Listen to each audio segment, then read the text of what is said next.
سعيدة أيامكم. كباب الدجاج بطريقة كتير لذيذة وطيبة. رح نحتاج لفلفل أخضر وفلفل أحمر وبصلة. منقطع الفليفلة لقطع صغيرة مشان يسهل عملية طحنهم بالخلاط. رح نقطع البصلة كمان ل4 قطع والفلفل الأخضر. أنا حطيت بصلتين، بحب البصل فيها أكتر. نطحنهم بمحضرة الطعام. بقدونس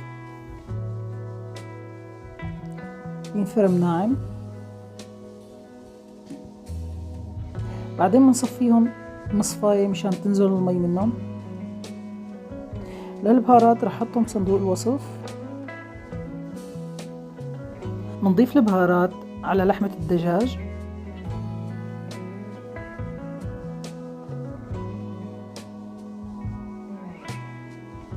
معلقة صغيرة دبس فليفلة بتعطي طعم كتير طيبة. 150 غرام دهنة غنم.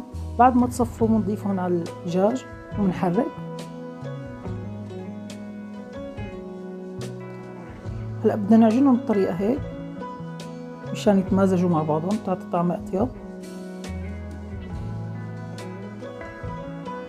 بعدين بصحن بيركس بنمدها.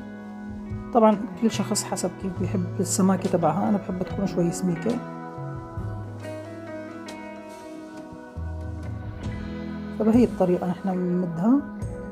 أنا شفتها رقيقة شوي، ضفت عليها شوي من العجينة. طبعا هي مو كل الكمية، أنا عملت كمية بس لشخصين.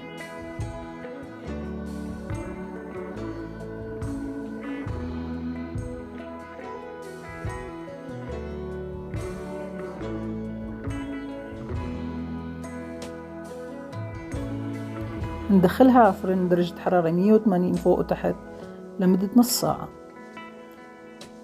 طبعا حسب قوة كل فرن. وهيك بعد ما طلعت من الفرن شكلها كتير بشهي، عن جد الطعم كتير طيبة. بنصحكم تجربوها. هي أكلة مانها جديدة، ولكن هي طريقة كتير جديدة وطيبة. صحتين وألف هنا.